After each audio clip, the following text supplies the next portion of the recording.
Dr. Rich Saphir is the Chief Medical Director of Employee Health and Well-Being at Johns Hopkins Medicine. He's also the author of A Cure for the Common Company, a well-being prescription for a happier, healthier, and more resilient workforce. He's an internationally recognized expert and keynote speaker on employee health and well-being. Really excited to have Rich with us. In fact, trying to remember, Rich, I think we met because you heard me on another podcast and That's we right. got in touch. Is that right? Am I remembering that right? That is right. I heard you being interviewed on another podcast. And then I went and listened to your podcast. And I'm like, I got to meet Mike Golden. That's why, to me, two biggest benefits of podcasting. Number one is all the stuff I learned that I could steal from my guests and then go Yeah. use with my clients. I heard something interesting. Speaker said to me, if you steal from one person, that's plagiarism. If you steal from 10 people, that's research.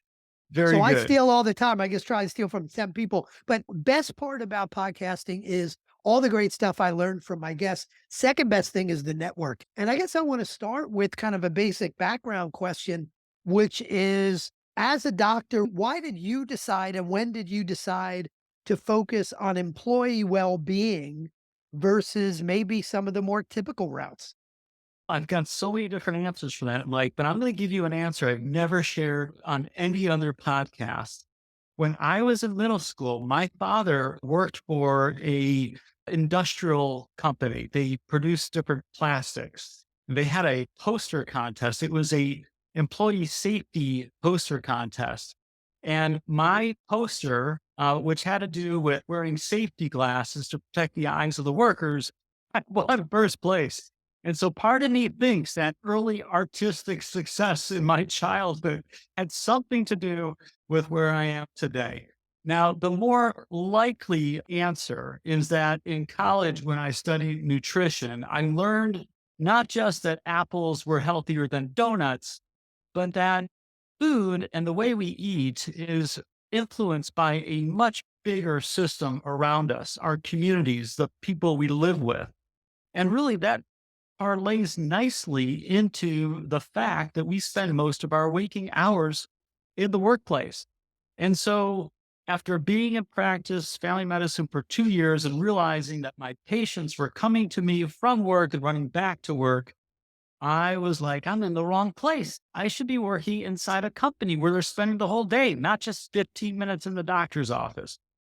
Got it. So it's not home that's making us sick. It's work that's making us sick. I will tell you that most people say that their job is the number one stressor in their life, which is heartwarming. At least they're not saying their wife or their kids.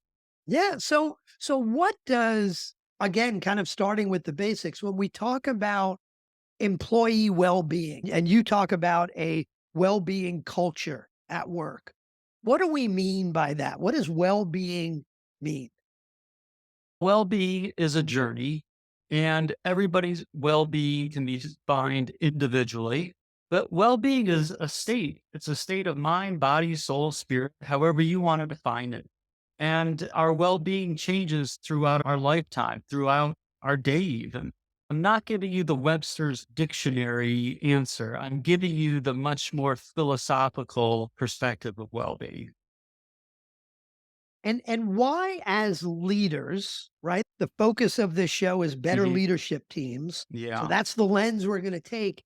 Why do we care about that? Isn't that's our employees' jobs to make sure they're healthy and mentally, physically, spiritually? Is their jobs. Why as leaders should we care about that? I think historically, yes, that's what leaders used to think. And then we all started to appreciate that the health and well being of the people we work with is fundamental to the success of the organization.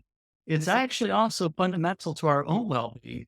Mike, if you go surround yourself with a bunch of unwell people, guess what's going to happen? You are going to absorb some of their unwellness, and you too will soon be not feeling at your best. So it's in leaders' best interest for their own well being as well as the success of their company to see their employees be happy, healthy, and more resilient. Unwellness is contagious. Thank you for playing with me on that word. It is. Now, if you've ever been around someone who is stressed, you can feel that stress. And if you've ever been around someone who's angry, you're not around them very long. You find a way to move away from that person. It is the way we connect as humans. Yeah, and I think what's important, I'm sure we'll talk a lot on the show about as leaders what we can do to create that culture of well-being, and we'll get down to some real Yeah. specifics and pragmatic answers. But my thought, I want to see Rich if you agree, is that as a leader it's got to start with you. Yeah, go ahead. Yeah. I was just going to ask, we overlap, Mike, in the context that my guess is that in your role as a leadership coach, you're helping your clients with many of the skills that when they perfect is going to positively impact not only their success as a leader in the context of getting the job done, but they're going to be better leaders for the employees to be around, which is going to help their health and well-being. That's where our worlds intersect, Mike. Absolutely. And I will tell you, I have never seen a leader who is stressed out, burnt out, eating horribly, not Yeah. exercising, biting everybody's head off Yeah. because they're not going to do that and No. somehow be a great leader. They're not going to do that and be a model for others. So I want to make sure, just as we have this conversation, and take it from two standpoints. How do we as leaders stay healthy Yeah. ourselves? And then how do we make sure we are providing, we're building the right culture, building the right environment so our team is that way. But before we get into the specifics, and I want to get into specifics, as leaders, a lot of us tend to think in dollars and cents and ROI. Is there a cost of an unhealthy workplace? Absolutely. We've just been talking about how leaders can impact, let's say, let's just stick with mental health. We know that leaders can impact our physical health as well. But if we're around a leader who's grumpy, stressed, angry, and it causes us to internalize some of those emotions, then we may not sleep well that night. And because we're not sleeping well that night, the next day we're at bigger risk for a car accident. Most employers in the US are paying for the health insurance, the disability insurance, the workers' compensation insurance for their workforce. So there's absolutely a connection between leadership behavior and the cost of the health and well being of the workforce. Yeah, and some of it is that cost of the health insurance and all that, and some of it's the cost of initiatives not getting done on time or getting Oh, done yeah. either because people are out or because Yeah. people are stressed, which makes them less productive or less creative. So yeah, there's absolutely a cost. Understanding what well-being is. So when you talk about in your book the idea of a well-being culture, what is that? We know what well-being is. What's a Yeah. well-being culture? Culture is the shared behaviors, beliefs, and attitudes of a group of people. So, in the workplace, in the context of well being, a well being culture is the shared behaviors, beliefs, and attitudes of the workforce around well being. And so, there are some companies that embrace well being, and the way they go through the day, the way they make their decisions, the way they treat each other is all in the context of what's going to be good for each other's well being. In other companies, it's just not even part of their dialogue. It's not even part of their thought process. And as a result, they really never taken the time to make those fundamental changes that help support a well being culture in the workplace.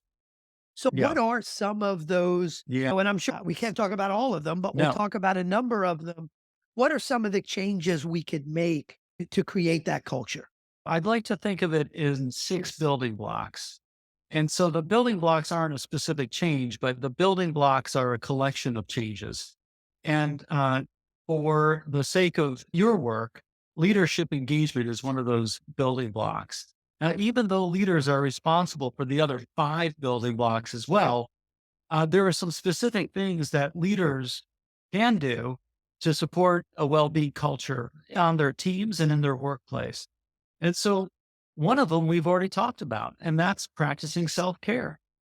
Because if the leader's not, we talked about the emotional state that they could be coming to work with.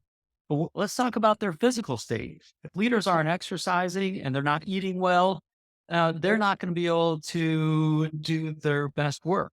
And part of their work is being a good leader. It's very cyclical. It's all connected. So the first one is leadership engagement, self-care is part of that. Let's go through the other 5 fairly quickly, Yeah. and then maybe we can dive into some of them. What's number 2? So I'm going to give you all 6. They're not in any particular order. I don't want our listeners to think that one's more important than the other. But since the leaders and the listeners, excuse me, on this podcast very well may be leaders, I brought that one up first. The second is peer support. The third is norms. Those are the expected behaviors of a group of people. The fourth is social climate. The fifth, culture connection points. And the sixth, shared values. Oh, got it. Self-care. Is that what leadership engagement is? Is it self-care or is it about more than just self-care? No, it's about more than self care. I can give you a couple other examples. Self care is great. And it's even better when you use it to role model. So if I meditate, Mike, at work because it helps lower my stress, and I do that in a closet with the door shut, that's fine. However, that's not really optimizing the opportunity to role model stress reduction. And I'm not suggesting leaders go get into a lotus position in the middle of the hallway. But if you do meditate in your office, maybe leave the door open or the blinds open if you have a glass window. Or maybe you mention it in the team meeting that I was really stressed this morning and I meditated and it really helped me a lot. It's not like you're beating your team over the head. You must meditate. But by just sharing your well being practice, you serve as a role model. And that's really important because what the boss says and what the boss does greatly impacts what the team does. Love that. And I automatically think of the other side, you could be a negative role model. And one Oh, of the yeah, things I see is a leader that is sending and answering emails at midnight. absolutely. That's definitely a problem in a lot of workplaces. And I use that example a lot myself. And what's not going to work is a leader who says, "Hey, I really need you to unplug at 5 o'clock because I need you to spend time with your family and come in well rested." And then the leader goes and sends emails that night. I've heard some crazy statistic, Mike, about the percentage of employees who not only check their emails in the evening, but who actually check their email in the middle of the night. That's really some thickness almost about our inability to separate our work and our home life. Yeah, and I actually had this is a little bit of a cheat, but I had a client who was worried that she wanted to stop sending emails late at night and all Yeah. that stuff. And but she did have a tendency to have ideas Yeah. evening and she wanted to get those ideas out. So she would actually create the email, Yeah. but schedule it to be sent at 9:15 the next You know morning. what? That's great. And I love that strategy because just because she has the problem doesn't mean she should make it other people's problems.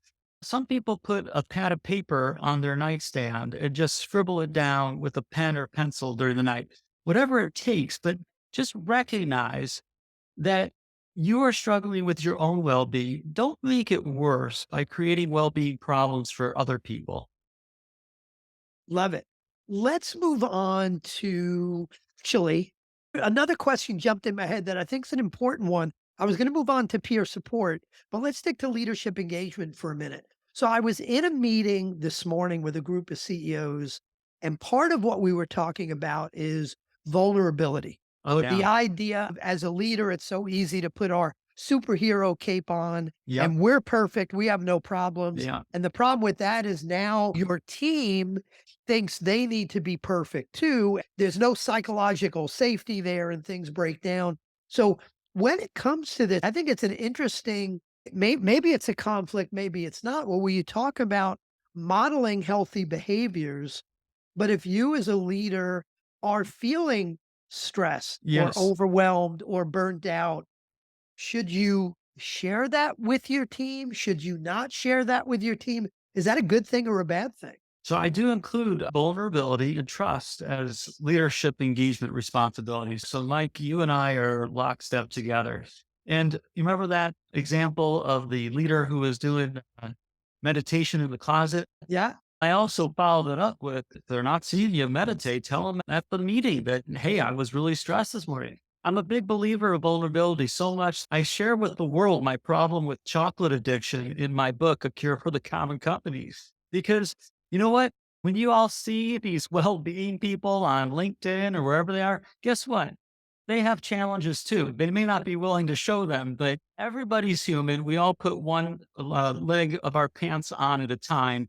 And if you want to be a great leader, you need to show that you're human. Hey, if I knew you had a chocolate Yeah, addiction, I'm not sure I would have invited you on the show, but I'm going to keep this going anyway I because I think it's appreciate. adding value. So number one was leadership engagement. Number two is peer support. Talk about that. So, peer support is how we are either helped or harmed by the people that we spend most of our time with. And in the workplace, those are our coworkers. So now, if you're leading a team, the people you lead, they're not your peers. Your peers are the people who report to the same institutional leader. And peer support starts at a very young age, Mike. When we're kids, our habits and our way of thinking is influenced by our friends. And so if our friends are going out to eat pizza and we go out with them, guess what we're eating? We're eating pizza. And if you play outside, kick the can, this is now aging me, going Wow, out. you're as old as I am. Yeah, kick the can. That's right. It's the mere cost of an empty can. That's what you did. You grew up and knowing that we're going to run and we're going to play out in nature. Now, kids spend a lot of time on their cell phones, and this is what their peers do. So, in the workplace, we can be very intentional to shape opportunities so that peers can be helping each other's health and well being and not harming each other's health and well being. So, Mike, when companies have steps challenges, they can design them so they do that in teams, not as individuals. Let's help each other get up from our desks and get some walking in during the day. Love it. Let's go to number three, you said is norms. Yeah, so norms are the expected behaviors of a group of people. And there could be workplace wide norms, like in company X, everybody shuts their computer down at noon, gets up and eats lunch outside together at picnic benches. Or norms can be individual team based. So this is more likely. Some teams take a lunch break, some teams work through lunch break. And you pick the behavior, there's usually a consensus with a team. So most people on the team are not emailing at night. It is against the norm to be sending emails outside of work hours. Now, Mike, you may be caught up in norms in your home. Okay. If most people at your home are watching TV after dinner, then guess what you're probably doing? But if most people after dinner are going to walk the dog, it's easier to go with them. So norms don't have to be accepted. Leaders can help shape the norms on their teams and across their organization. So how might a leader do that? Is it they go and have a meeting with their teams and say, Yeah. "Hey, let's create some norms." What do you think the next step a leader can take to start identifying what those norms should be? Right. So I do lead a workshop on this actually. And there's some prerequisites. For example, you have to have already mastered being a good listener, showing vulnerability, and have created trust on your team.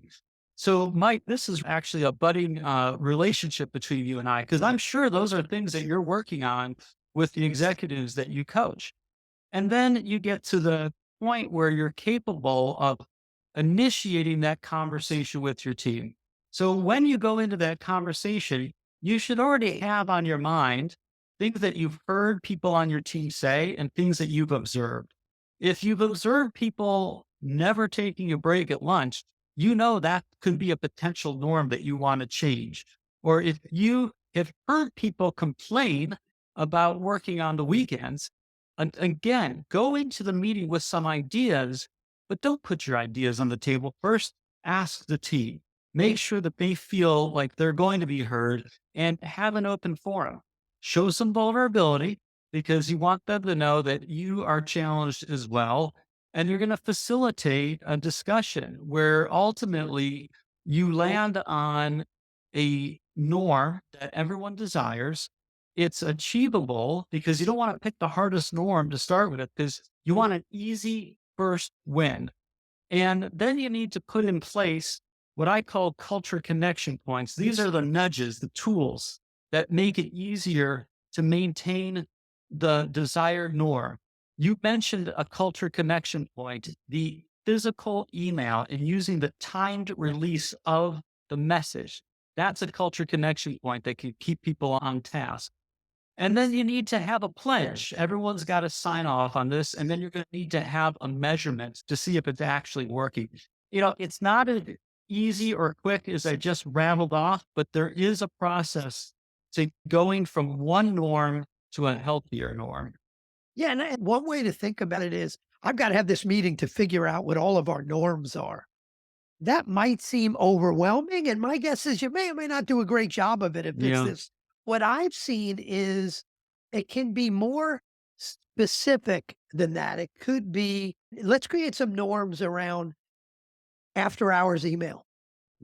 Let's create a norm around how we're going to enter into a debate during a meeting and the level of respect we have for each other in that debate. Let's create a norm around work over the weekend. So I think there could be different situations Yeah. that may be ripe for creating norms Yeah. versus thinking, I've got to have this meeting and create all the norms for my team, which Right. is probably not realistic. No. Mike, tell me, what do you think is an average expectation for a leader to change or transform as you go through coaching with them? Is it a week?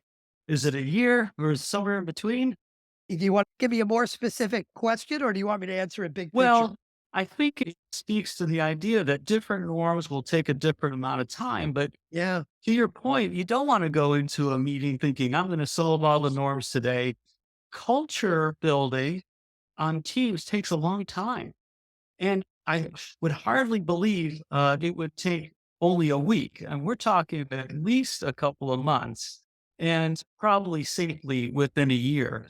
And again, I would really just choose one to start with and one that you think is achievable because you want to build the confidence with the team that this can actually work. Yeah. I would also say that if you are or VP of sales, or whoever you are listening, yes, do this for your team. But I'm a big believer, Rich, that culture cascades top down. It's Hmm. not bottoms up.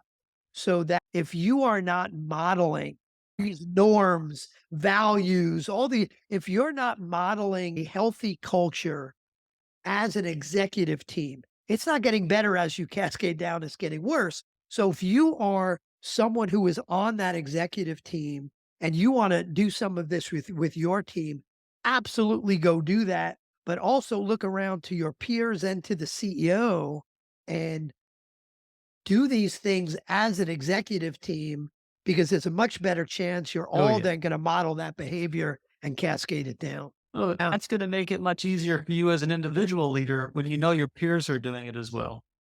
excellent. So we talked about leadership engagement. We've talked about peer support norms. And then the fourth is social climate. You write like a doctor, Mike. I write worse. I write like a 3-year-old doctor. So yes. You're a So pediatrician then. So social climate is the way we feel with the people that we work, the people on our team. So these could be the people that you feel like you belong, like you're part of the club, the people that you know you can turn to when you're having a really bad day. Or these could be the people that you feel like you're left out, like you don't fit in. And this is not the group that you would ever turn to if you're having a struggle at home or something else outside of work. And we can intentionally shape the social climate on our teams by focusing on the sense of community, using positive outlook, and creating shared goals so that we're all rowing in the same direction. So, what would be, in addition to shared goals, what would Yeah. be another example of an action someone can take to improve that or create that social climate? Yeah, this is going to sound old school. People don't really know each other as a individual, their life outside of work, the way they might have a decade ago. We've gotten caught up in the fast-paced work world and the use of electronics that we haven't slowed down. The water cooler break has certainly gone away for remote workers. And so just being able to know an individual for who they live with, whether they have pets, again, this is not rocket science, but it's something that we've overlooked. And as a result, I'm not sure how many of your listeners realize this, but the Surgeon General just put out a report on the loneliness pandemic. We don't know each other. We Wow. are like two ships that pass in the night working on the same team. So building that sense of community may sound very simple, but it's very powerful once you've achieved that state. That phrase is going to stick with me, the loneliness pandemic. Yeah. And a it's a much tougher challenge given that most teams I work with these days, not all, but most are either hybrid or fully remote. Hmm. Some are totally back together these days, but so many are hybrid and remote. And I think to your point, Rich, what people miss is when you build relationships, sometimes it's walking down the hallway on the way to the meeting. Yeah. It's the conversation after the meeting. I was talking with a client last month, and they happened to have a gentleman on the team who was in his 70s and close to retirement. And for many years, he was, if you wanted to know the history of the company, this is the guy you talk to.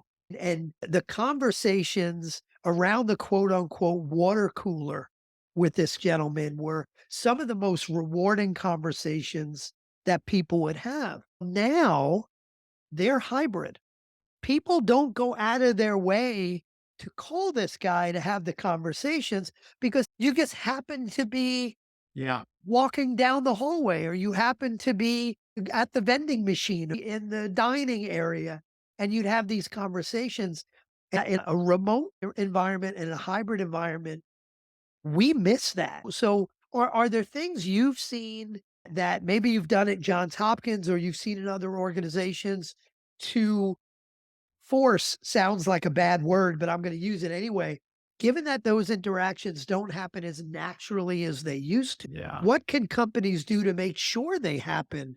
So you're building that social climate. Yeah. I mean, some companies, I don't know if this feels forced or not, because this is the holder of the individual, but scheduled coffee breaks online, these celebrations online.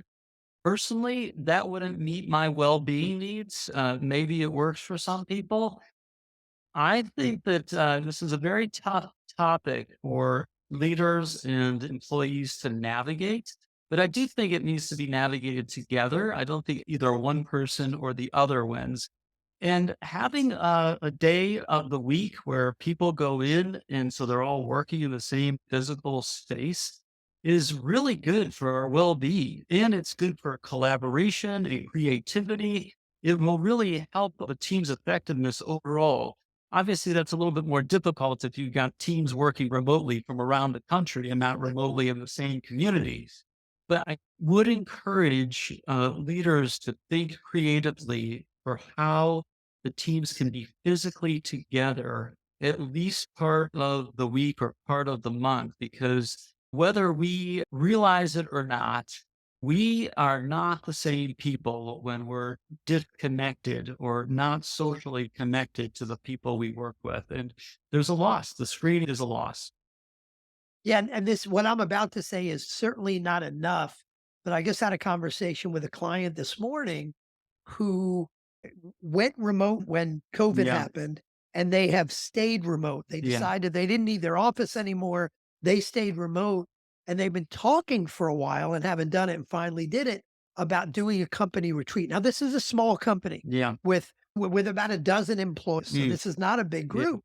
But they did a retreat where they spent a couple days together. It was a little bit of work and more fun and just Yeah. getting to know each other. And I could not get the CEO to stop talking about what an amazing time they had. And even the work discussion where they said, let's spend a little time Yeah. solving some issues we've got, talking about some opportunities we have at work.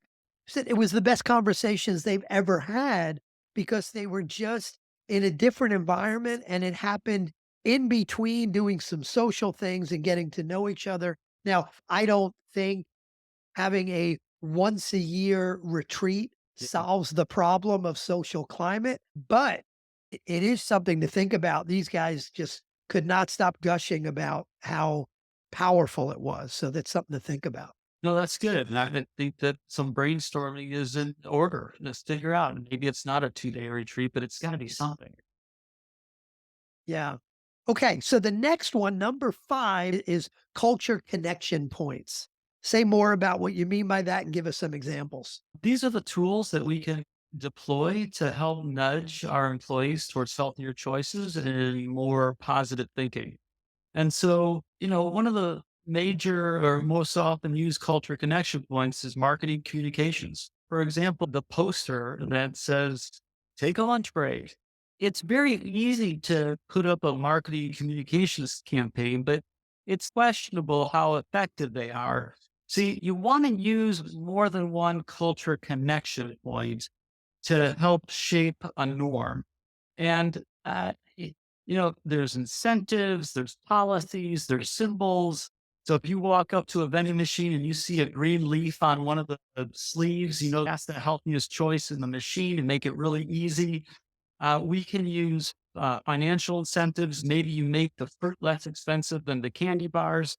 So there's about a dozen of these, Mike, and they're really helpful because you can't just all of a sudden say, hey, we're all going to log off our emails at 5 o'clock. We got to have a strategy in place. And it can't just be a poster that says people who don't look at email at night sleep better. That's true, but that's not enough to change the way we do business.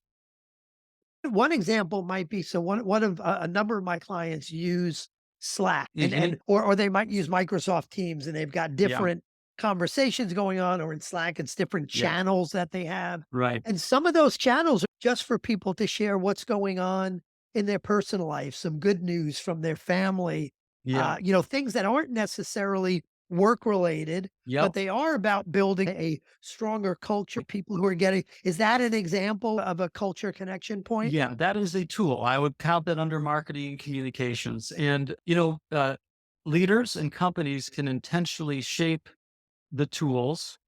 So even within marketing communications, if we purposefully highlight stories that we would like to see other people have those same stories, then let's highlight the employees who are sharing something about their break and how great it was that they turned off their computer, turned off their cell phones.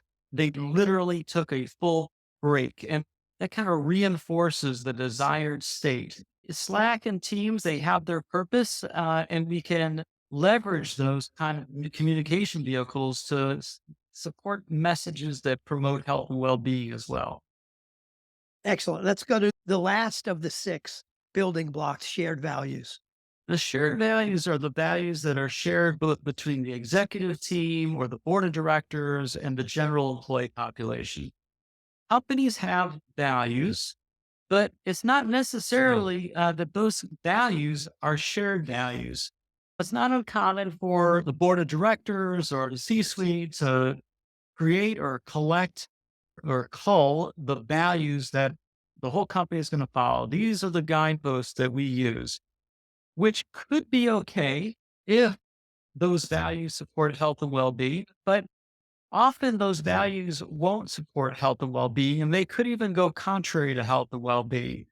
If the values all point towards profitability, that company is going to have a problem. They're going to have a challenge because a lot of people recognize that if their values don't align with the company's values, they're out of there. They're going to go find another company that does have a shared value. I'll tell you, even if the values do align with health and well being, if the company doesn't live them, then it's a farce. again, you're going to lose your employees. They're going to not feel well and they're going to look for a job elsewhere. A couple things there. Number one, you just taught me something really important that I haven't done that I'm going to start doing because one of the things I do with my clients, with a lot of my clients, is I help them craft what those Mm, core values are. And one thing I've never done is said, when we're crafting these core values, how do we make sure that something related to the health and wellness of our employees is somewhere in here? yeah. That's something I've never done. And it's something I want to start to do because I do think that's important. And so that's number one. Number two is a lot of my clients, when they start thinking about their core values, they're thinking what's going to look nice on the website. Their core values, they think of it as a marketing tool, Yeah. and it's not a marketing tool. No. If it does happen to look good on your website, go crazy, put it on your Yeah. website. But it should be what's going to build the right culture within your organization. And Yeah. that stuff may not look great on a website, but internally. But I think the idea of making sure that health and wellness is taken into account when you're crafting your core values is critical because to say these are our core values, that they're all related to profit, taking care of our clients, taking care of our shareholders, but nothing's about taking care of Yeah. ourselves. I don't think it's okay to just let's, it's not a core value, but let's tag something on at the end. I think that's a key point you bring. You could ask your clients, Mike, as you're going through the exercise, just ask them, how do you think this core value impacts the health and well being of the people that you lead or the people inside this company? They can answer it. It's almost like a barometer of whether or not we've gone too far off course. If the answer is, yeah, you know what? I think accountability, if that's the core value, that might be interpreted by our employees as being, we're going to be scrutinizing you. And if you screw up, you're going to be penalized. That's not the message that they may be trying to send, but it could unfortunately be the outcome of a value that's accountability. And I would say there needs to be a balance, right? And Rich, push back on this if you disagree that if every core, let's say a company has five core values. Yeah. If every core value you look and go, we got to make sure this core value is promoting health and wellness, then you could wind up with a bunch of feel good health and wellness core values, but maybe you're not going to be a very profitable company and do the right things. So, and again, pushback, but I I'm would going, think that when you look, and yeah, but I'm going to finish the thought and then absolutely push back. Because my thought is when you look at those five core values, we have to make sure when we're looking at all five that somehow we are promoting health and wellness within that, but maybe not every single one needs to promote health and wellness, but call BS on what I just said. well, first I'd say this is just one of six building blocks. So, if this isn't optimized, you still have five other building blocks that you could really hit out of the ballpark. But Mike, there's a bit of research around the impact of values on profitability of companies that you probably realize. One book is called The Values Driven Organization by Richard Barrett, and it's quite the collection of how those companies that have values that rest on this concept of caring for employees, they're much more successful, much more profitable than the companies whose values do not resonate with this caring concept. And so it's not one or the other. It's actually all together. And this is the same concept that some people feel like if we take breaks, it's going to impact our productivity. Guess what? That's just the opposite. When we take breaks, it allows us to reset our head. And when we come back, we're more creative, we're less likely to make mistakes, and we have the energy to be efficient the rest of the day instead of dragging, making mistakes, and being stale. Got it. So the challenge is that balance should be throughout all of the core values. Not we have four core values that are focused on profitability and accountability, and we get the job done. And then we have a fifth core value that Yeah. says, and we promote health and wellness. May Yeah. not be the right way to think of it. If the leadership team and the board of directors is doing a great job of making sure that value is lived, that's great. But if it's not, the employees will realize this is window dressing. So I don't want to overemphasize this area. There are five other building blocks, but I also want leaders to take a second look at their values and don't sweep it under the rug. Mike, if any time, any 3-year period, at least during my lifetime, the last 3 years have shown that when employees don't feel well, when they don't feel cared for, they're going to get up and they're going to leave. And there's going to be a seismic shift. And we just went through it. I think it's slowing down now, but it doesn't mean it can't happen again. It's only slowing down because people are fearful about the Yeah. economy. It's not slowing down because people's attitudes. So I'm with you. Yeah. I love this stuff. So we've got these six building blocks. None of this is rocket science, No. but most companies are not doing these things or not doing them at the level they could. Yeah. What have you seen are some of the big obstacles in the way to implementing this culture and these building blocks? Yeah, Mike, I have worked at several other places prior to coming to Hopkins. One of them was a Blue Cross Blue Shield affiliate where I worked with more than 100 self insured employers. And I have researched this pretty thoroughly. One of the many challenges that companies face is that they outsource their strategy. They get into a contract with a vendor and they think, you know what, the vendor's got it. And our responsibility is done because we just wrote the check. Most leaders at all levels, from the CEO to the frontline manager, don't recognize the role that they play in the health and well being of the people they lead. This is a huge problem. And this is why I wrote the book. The book was actually written for leaders and human resource professionals. Mike, I'm a scientist and I'm a physician, but I'm not talking to the doctors and scientists. I'm talking to you because we can only do so much and the leaders need to get on board and do their part.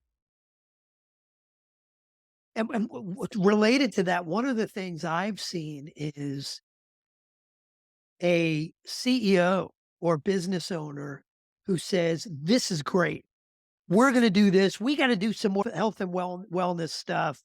Then they look at their VP Yes. of HR, Yeah. go do this stuff. Yeah. It's the job of the VP of Yeah. HR. Now, I'm not saying a VP of HR may have a pretty big Yeah. role in something like this, but I'm interested in your feedback, Rich. The challenge I've seen is that the CEO says, "Let's do it. I love it. That's an HR thing." But because the CEO believes it's an HR thing and they're not living it, and Yeah. back to our earlier examples, they're still doing emails at midnight. They're stressed and they're biting people's heads off. Yeah. It doesn't work. It doesn't permeate Yeah. through the organization because they're not modeling it well. There we go back to the leadership building block, self care, role modeling. And you can't contract with the vendor and you call yourself done. You can't just point to one person like the chief human resource officer and say, you got this. This is everybody's responsibility. Could you imagine if you only made finance responsible for the financial health of the organization? No. You make every part of the organization recognize you have a budget. You can't just go spending your money willy nilly, and you do have to bring in income. It's not just the finance department's responsibility, it's everyone's responsibility. Love it. Last question before we wrap up. Is there anything in your role at Johns Hopkins? Is there one particular tactic or strategy, one particular thing that you've implemented that you've seen significant results from that maybe we haven't talked about? Probably fits within one of the six building blocks. But is there something specific you've implemented that you've gotten more value than maybe you even thought you would? Yeah, and I don't know where to start. We've been very intentional, and a lot of things have worked. We've really moved the ball in a great direction in the past decade since I've been there. So I'm going to pick one, but I don't know if this is the best example.